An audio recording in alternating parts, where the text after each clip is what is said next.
Misericordia, senda de paz. Bienvenidos una vez más a su programa Misericordia, senda de paz. Hoy me acompaña en esta ocasión el Padre Efrén. Padre Efrén, bienvenido sea usted y platicaremos hoy de un tema interesantísimo para toda la iglesia. San Pedro y San Pablo, dos grandes pilares de la Iglesia Católica. Sí, estos dos grandes santos que celebramos precisamente en este mes de junio, terminando, que nos recuerdan cómo inició la iglesia a través del testimonio, del ejemplo, de la entrega en estos dos hombres que Cristo eligió de manera muy especial. Sí, porque recordemos que de ese grupo de los 12 apóstoles, escogió a Pedro para ser su sucesor, su representante. Y hasta le cambió el nombre, Padre, que dijo, tú eres Simón, pero ya te vas a llamar Pedro, ¿verdad? Que significa piedra. Y sobre esta piedra voy a edificar mi iglesia. ¿Cómo ven? Ahí comenzó toda la aventura de Pedro precisamente. Y no nomás a Pedro le cambió el nombre, también se lo cambió a Pablo, que se llamaba Saulo, ¿verdad? Entonces, los dos tuvieron una misión muy especial, les cambió la vida por completo. Y Pedro, sabemos, con ese carácter fuerte, con ese llamado y esa experiencia que tuvo, caídas y levantadas, y finalmente logró ganarse el puesto de ser el primer papa, el primer representante, el primer testimonio, impulsor de la iglesia que Cristo fundó. Claro, a veces pensamos que el papa es inefable, que no se equivoca en nada. Y es un error, porque por ejemplo, viendo la historia, los evangelios, Pedro, a la hora que tenían preso a Cristo, lo negó 3 veces. Le dio miedo, dijo que no, ni lo conocía. Pero sin embargo, Dios ya lo había elegido a pesar de esas carencias, de esas debilidades que todos en la vida presentamos y seguiremos presentando, porque no me diga usted, cuando la gente va a confesarse, a veces somos los mismos, y como el chiste de la viejita, y con los mismos pecados. No cambiamos, pero aún así Dios nos ama y nos llama para ciertas misiones. Es que Cristo quiso dejarle la iglesia a humanos, no se la quiso dejar a ángeles, otras personas celestiales. Y aquí tenemos pues a Pedro y a todos nosotros que somos pecadores, todos los pastores, laicos, obispos, sacerdotes, casados, no casados. Y sin embargo aquí estamos, lo más importante es que Cristo fundó la iglesia y Él sabía a quién se la dejaba y de qué barro éramos. Y hay que seguir adelante, ¿verdad? Con caídas y levantadas. Bueno, por supuesto que en la iglesia tenemos muchos errores porque nosotros somos los primeros pecadores, pero pues el mismo San Pablo lo dice en una de sus cartas, me glorío precisamente en la debilidad, Cristo, en mi debilidad, en mis pecados, Cristo me hace fuerte y firme para seguir evangelizando.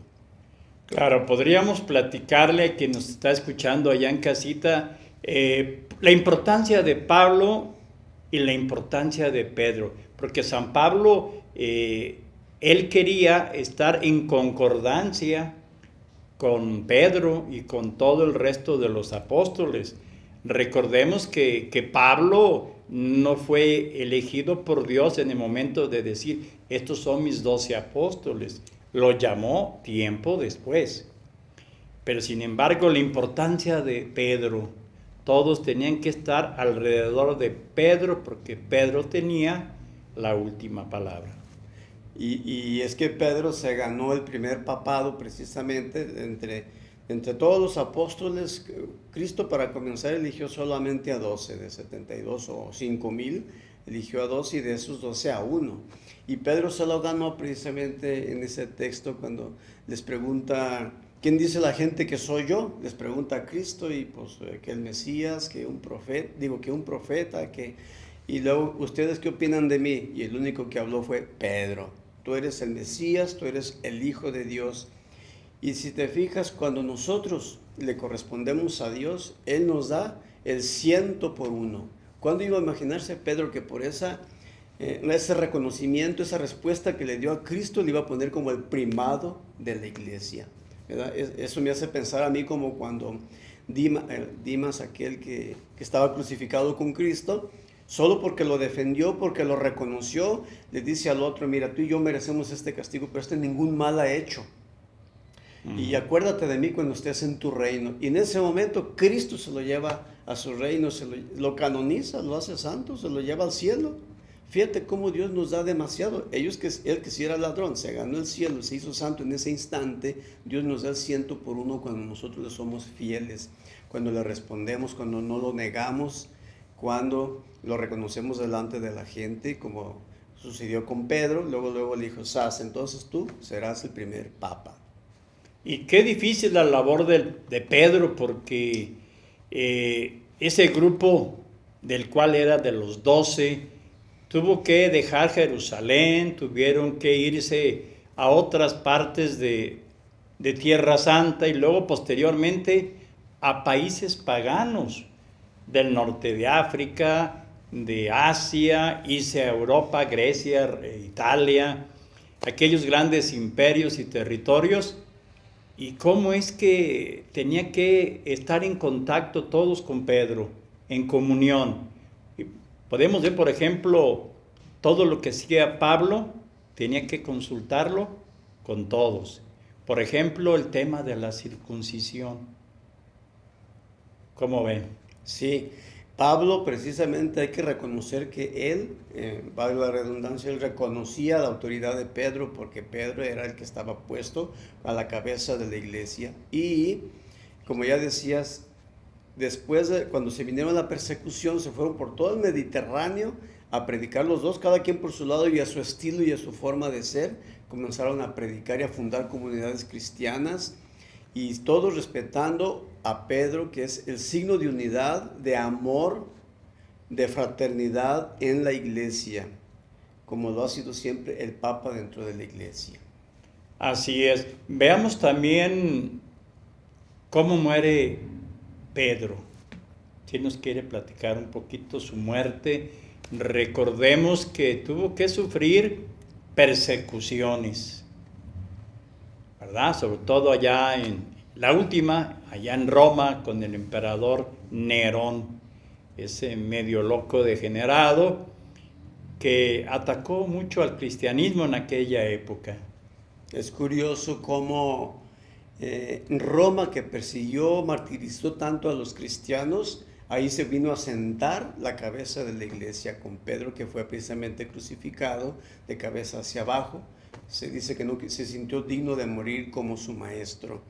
Pero también Pablo morirá en Roma también, será ahí martirizado. Entonces, los dos se salieron a esa aventura después de ser llamados por Cristo, se dedicaron a fundar comunidades, a predicar, a dar testimonio, etcétera, y etcétera, y al final se encuentran en Roma para dar su vida por Cristo, derramar su sangre por Cristo. Sí, estamos hablando del año 67 de nuestra era, en donde pues primeramente murió Pedro. Ya lo dijo él, por mucha humildad, dijo, no quiero morir exactamente como mi maestro. Entonces, mejor cabeza abajo, pies arriba. Pero Pablo, él murió, pues puede ser unas semanas después, o quizá un mes o dos, un poco de tiempo la diferencia. Pero Pablo, como tenía ciudadanía romana, aparte de ser judío, por ese detalle él murió decapitado, y cuenta la tradición que cuando le cortan la cabeza da 3 golpes, y en cada golpe que dio la cabeza de Pablo brotó una fuente de agua cristalina. ¿Qué tal si vemos ahora a San Pablo? Porque tengo entendido que fue un perseguidor de los primeros cristianos, porque para Pablo ese grupito de judíos como que ya se estaban yendo hacia otro lado, ya para él eran herejes. Y Pablo dijo, a mí denme permiso, yo se los traigo a todos. ¿Qué nos cuenta, padre? Sí, Pablo, a mí me llama mucho la atención precisamente de cómo de ser un perseguidor, porque bueno, era judío también con ciudadanía romana. Él, sin embargo, después cuando Cristo lo va a llamar, cómo va a dar ese cambio total en su vida. Es un cambio totalmente radical de cómo una persona, después de haber vivido una situación de pecado, de alejamiento, de lo que tú quieras, y luego después Cristo lo toca de la manera que sea, porque a los dos los tocó Cristo como tocó a los apóstoles y a todos los santos, y nos sigue tocando. Y cuando nos dejamos tocar, entonces uno también puede dar un gran fruto. Y es aquí donde Pablo comienza a dar ese fruto. Pero bueno, antes fue un perseguidor, antes trabajaba para el Sanedrín, para, no sé, la autoridad, pero después vendrá su conversión.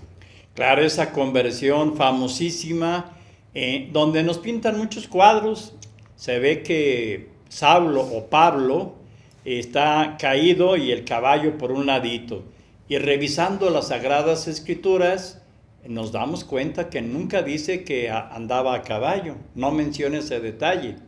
Suponemos que andaba a caballo, pero Cristo ahí lo derriba, lo ciega. Le hace ver que lo está persiguiendo a ese Dios que él ama y quiere, porque Pablo es un fanático, un celoso de su fe, y descubre que es el mismo Dios a quien él está persiguiendo. Entonces, ahí me gusta mucho la conversión de Pablo. Quedó ciego y lo llevan a Antioquía, ya casi llegaba. Y allá tiene una conversión, porque después al tercer día con Ananías le toca los ojos y le caen unas escamas y recupera la vista. Pero imagínense, padre Efrén, el shock tan grande de Pablo, de ser alguien bien preparado en las Sagradas Escrituras. Se da cuenta que el cristianismo es la plenitud del judaísmo. Qué difícil para él entender y aceptar esto. Precisamente como era un hombre tan apasionado, tan inteligente, tan entregado a las cosas que hacía, entonces al sentir el llamado de Cristo, estuvo en esos días de ciego, de reflexión, digamos, como de retiro, estuvo haciendo toda esa decisión fundamental, reestructurando su vida, y todo ese potencial que tenía y ahora fue para predicar a Cristo, para entregarse a Cristo total, completamente, que al final se va a sentir satisfecho incluso de toda la obra que él realiza, fundando comunidades, tantas cartas que nos dejó tan hermosas, cómo Cristo elige, cómo Dios elige a algunos.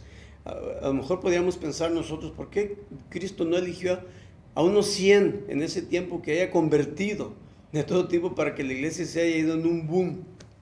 No necesitó de tantos, y la iglesia de todas maneras hizo el boom, creció con el testimonio de estos dos apóstoles y de tantos otros. Es que aquí es interesante recalcar que Pablo, después de esta conversión, se va al desierto a meditar, porque aunque sí se convirtió, él tenía que convencerse de las Sagradas Escrituras, y buscó y le pensó y llegó a la conclusión de que ese Cristo era el Mesías. Luego, en aquel encuentro, Jesús le dice: tú vas a ser el apóstol, sí, pero apóstol de los gentiles. Y la palabra gentiles, padre Efrén, es muy diferente el significado de un judío.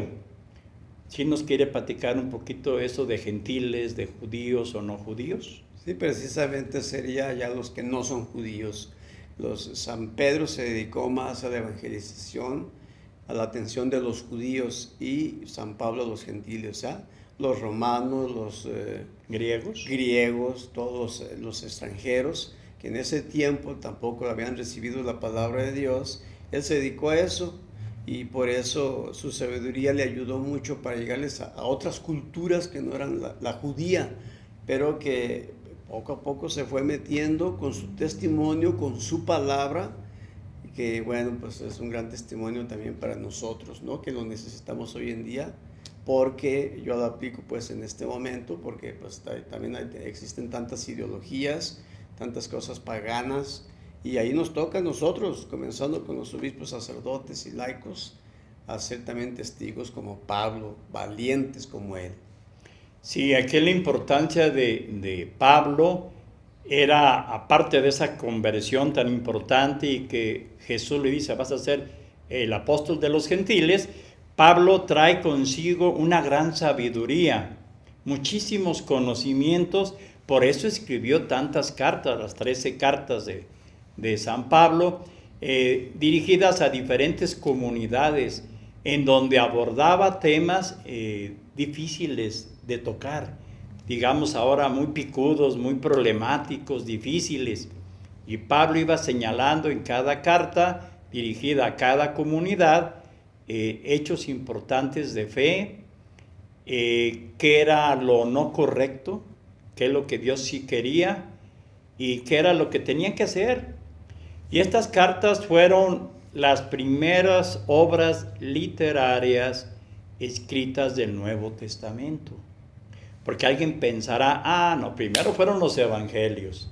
Pues no, San Pablo se les adelantó. Primero fueron las cartas de Pablo y años después surgieron los evangelios. Exactamente, y son palabras de Dios, ¿verdad? Yo quiero recalcar en eso. Por eso, como bien decías tú, que da una serie de enseñanzas muy sabias, muy profundas.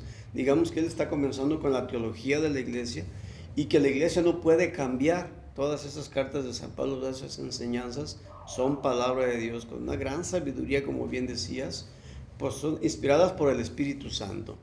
Entonces, hoy en día a lo mejor se utiliza mucho, yo sigo aplicándolo para nosotros, como hay gente que dice la iglesia se debe actualizar, debe hacer esto, debe hacer aquello, debe pensar, debe predicar de esta manera. No, la iglesia debe ser fiel a las Escrituras, fiel a Cristo, fiel a lo que es la palabra de Dios, y tenemos que seguir predicándolo así, sin hacer a un lado estas enseñanzas. Claro, tenemos que entender a Pablo y aplicar en nuestra vida el mensaje de todas esas cartas paulinas, porque hay mensajes muy actuales. Es como si San Pablo hubiera viajado en el tiempo y hubiera visto aquí en el mundo actual cómo andamos de perdidos con ideologías de género, con muchos vicios que los queremos poner como algo normal y como que la que se quedó atrás es la pobre iglesia católica. Eso pensamos, pero Pablo nos dice, no, porque esto es lo que Cristo enseñó y esto no cambia. Podrán cambiar miles de cosas, pero los dogmas de fe, las normas que Cristo nos dio, eso no va a cambiar. No ha cambiado y jamás cambiará. La gente quizá piensa como que debe ser como las legislaturas de los países, ¿no? Que bueno, las leyes aquí las actualizando, aquí las cambiando. Sí, pero esas leyes las hicieron humanos. Claro. Las Sagradas Escrituras las hizo Dios, el Espíritu Santo, por eso nosotros no podemos cambiar. Y como lo has dicho, siempre son actuales. ¿Qué tal si hablamos ahorita de el Papa, el papado? ¿Qué dificultades hay para que el Papa ejerza su autoridad? Porque actualmente todos los gobiernos quieren como mangonear, imponerle una línea al Papa. Todos quieren que el Papa esté de acuerdo con sus leyes y con sus formas de gobernar. Y el Papa dice, no, yo tengo que defender la fe y tú eres el que tienes que irte por este camino, no la iglesia por el camino que tú quieres. Sí, el Papa sigue teniendo toda la autoridad de la iglesia como representante de Cristo y sucesor de San Pedro, que el Papa actual, que se llama Francisco, es el Papa 266, ¿verdad? Y ninguna otra institución tiene esta herencia. Entonces, es puesto por el Espíritu Santo y tiene toda la autoridad. La autoridad del Papa es espiritual, como bien lo sabemos. En los últimos años ha sido muy criticado el Papa, ¿verdad? Como ya lo decía, como que se adapte, que no se adapte. Bueno, muchos papas han sido muy perseguidos, ¿no? En la historia de la iglesia, en tiempo de Napoleón, fue desterrado, etcétera, en tiempo de las persecuciones religiosas. Y actualmente existe mucho la crítica con el Papa, que qué tendencias tiene, que qué ideologías tiene, que quién es lo esto y aquello. El Papa está puesto por el Espíritu Santo y es elegido legítimamente por los cardenales. Entonces, nosotros tenemos que reconocer, orar, pedir por el Papa Francisco, que es el sucesor de Pedro, porque él es el símbolo de unidad, de amor y de toda la iglesia. Vamos, es el símbolo todos necesitamos esta unidad, este liderazgo, esta autoridad que representa. Claro, aquí tendremos que pensar en todas las problemáticas que han tenido todos los papas. Ya lo dijo atinadamente: persecuciones, destierros, martirio, muerte.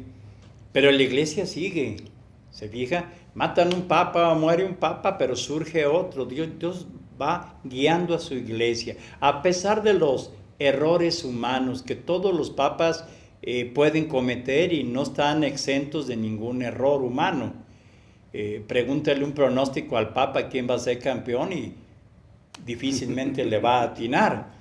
Pero en cuestiones de fe jamás se equivoca el Papa porque está asistido por el Espíritu Santo. Sí, él sigue teniendo la autoridad misma que le dio a Pedro. Lo que ates y desates quedará atado y desatado en el cielo, ¿verdad?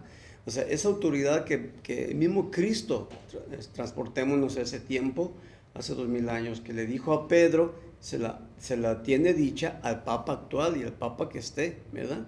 Entonces, si el Papa dice, vamos a hacer estas indulgencias por este aniversario de alguna fiesta, de una diócesis, de la iglesia, lo que sea, eso se hace porque el Papa tiene esa autoridad. Las indulgencias plenarias, por ejemplo, esas las aprueba el Papa, que son sacar más pronto las ánimas del purgatorio, por citar un ejemplo, por orden expresa del Papa, que tiene esa autoridad petrina que se le ha concedido. Y así como eso, otras cosas. Una definición de dogma de fe le corresponde al Papa dar esta definición. Y en esos casos, como dices, no hay equivocación. Jamás. Un Papa llegó a ver en la iglesia, Padre Efrén, momentos difíciles en los cónclaves. Por ahí hubo un cónclave muy famoso que se tardaron casi 3 años en decidir quién iba a ser el Papa, el nuevo Papa. Hasta que por ahí un santo, creo que fue San Buenaventura, si no me equivoco, los encerró.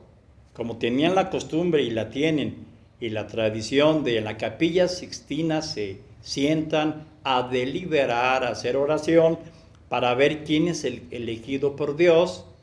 Pues San Buenaventura, viendo que ya casi llegaban a los 3 años, los encierra, los puso bajo llave. Eso quiere decir cónclave, bajo llave. Dijo, de aquí no salen hasta que no tengan ya nombrado el Papa. Allí está cómo el Espíritu Santo actúa, ¿no? De que cómo necesitamos todos la autoridad del Papa, ¿no? Que representa a Cristo. Y a mí me haces recordar también el testimonio del Papa Bueno, Juan 23. Se dice que también él eligieron por una situación similar, como diciendo, bueno, no hemos pensado muy bien a quién elegir, pero vamos eligiendo este Papa gordito, ancianito, mientras pensamos bien. Y mira, allí actuó el Espíritu Santo con el Concilio Vaticano II, todos estos cambios que vinieron para bien y actualización de la Iglesia. Sí, es que ese Concilio Vaticano II, Padre Efrén, y todos debemos agradecerle al Espíritu Santo y a este Papa que usted nos acaba de mencionar.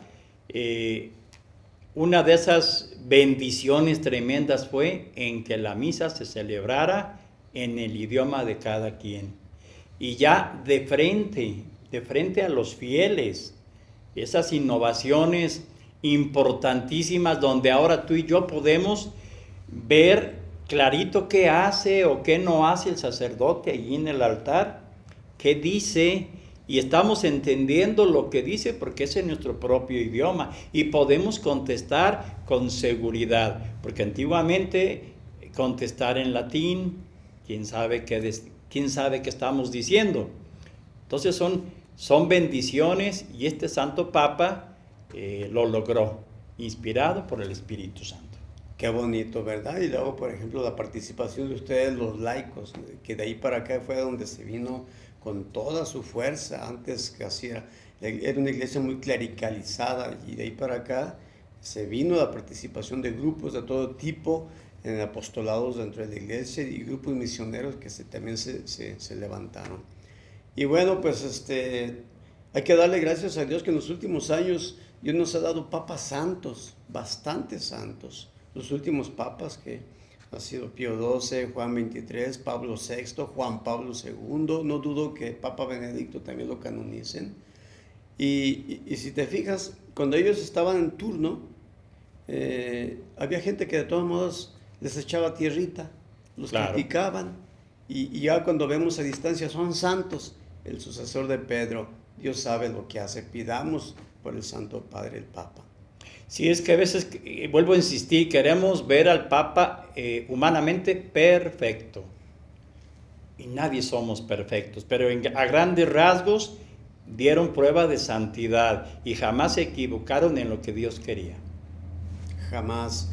Pues aprendamos mucho de estos dos apóstoles de Pedro y de Pablo, ¿verdad? El intelectual y el líder de la iglesia, el que propagó la iglesia, Pablo, y el que le dio unidad y cohesión a la iglesia, precisamente Pedro. Así es. Pues estamos llegando ya al final de este bonito programa, el tiempo se nos va rapidísimo. Invitarlos, si alguien tiene interés en ver cuántos papas tuvimos, y cómo se llamaron, qué hicieron. Bueno, hay muchas fuentes y libros para consultarlo. Padre Fen, algún pensamiento breve y luego ya nos da la bendición. Bueno, pues como ya decíamos, primero pidamos por el Santo Padre y pidamos por todos nosotros para que nos entreguemos, así como Pedro y Pablo, con toda la pasión en esa conversión de nuestra vida a servir a Dios y a nuestros hermanos y entregarnos a Cristo, que es la mejor pasión que podemos tener, como lo hicieron estos grandes apóstoles. Y pues con mucho gusto mi bendición para todos ustedes, sus familias, sus trabajos, sus cosas. Que el Señor esté con ustedes y la bendición de Dios Todopoderoso, Padre, Hijo y Espíritu Santo descienda sobre ustedes y permanezca para siempre. Bendiciones y hasta pronto.